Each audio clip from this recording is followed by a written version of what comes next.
যে নিৰ্বাচনী কাৰ্যসূচী আছে নিৰ্বাচনী কাৰ্যসূচীৰে স্থায়ীভাৱে মুকলি কৰিছে অফিচ দৈনন্দিন আমাৰ দলৰ কৰ্মসূচী চলি আছে। আজি আমাৰ নিৰ্বাচনী মুখ্য কাৰ্যালয়টো মুকলি কৰাৰ পিছৰ পৰা এতিয়া গোটেইখিনি কাম আমাৰ শৃংখলাবদ্ধ হ'ব।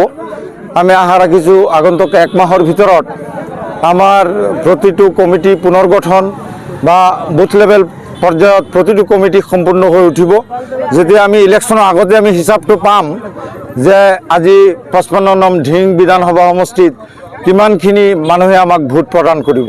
আপোনাৰ প্ৰাৰ্থিত্বৰ চূড়ান্ত সিদ্ধান্ত ইতিমধ্যে ওলাইছে, আপোনাৰ মনৰ অনুভৱ কেনেকুৱা? মনতো যথেষ্ট সন্তুষ্টি অনুভৱ কৰিছোঁ।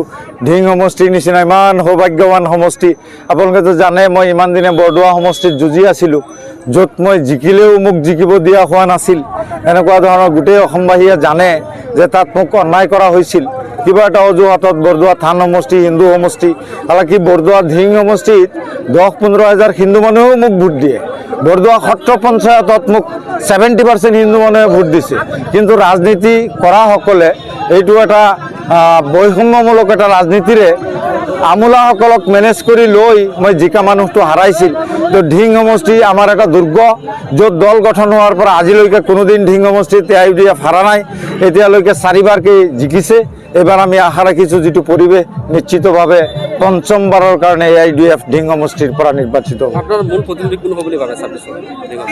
প্ৰতিদ্বন্দ্বীটো আমাৰ নাথাকিব। মইতো প্ৰতিদ্বন্দ্বী দেখা নাই। আপোনালোকে জানে কংগ্ৰেছৰ এতিয়ালৈকে 32জনমান কেণ্ডিডেট হ'ব। হৈছে অলৰেডি 32জন মান, আৰু প্ৰত্যেকেই কয় মোৰ 100% চিয়'ৰ। কাৰোবাৰ ভোটাৰৰ ওচৰত ভোট খুজিব গ'লে বোলে 100% চিয়'ৰ বোলে। কালিতো 3জন আহিছিল, আহি পেলাই তেওঁলোকে 200% চিয়'ৰ বুলি কৈ গৈছে। তো ভোটাৰে কৈ আছে আপোনালোকে আগতে টিকেটটো ফাইনেল কৰি আনক। মইতো ইয়াত ঢিং সমষ্টিত AIUDFৰ লগত বেলেগ কোনো দলৰ প্ৰতিদ্বন্দ্বিতা হ'ব বুলি মই নাভাবোঁ।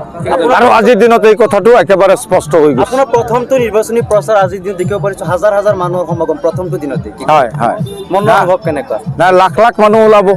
মইতো আশা ৰাখিছোঁ আগন্তুক দিনত আমাৰ কৰ্মীসকলে আটাই মিলি যদি আমি কষ্ট কৰোঁ, প্ৰতিজন আমাৰ কৰ্মীয়ে যদি আমি 10জন ভোটাৰৰ ওচৰত যাওঁ, হয়তো 11জন মানুহ আমি বিচাৰিয়েই নাপাম যাবলৈ।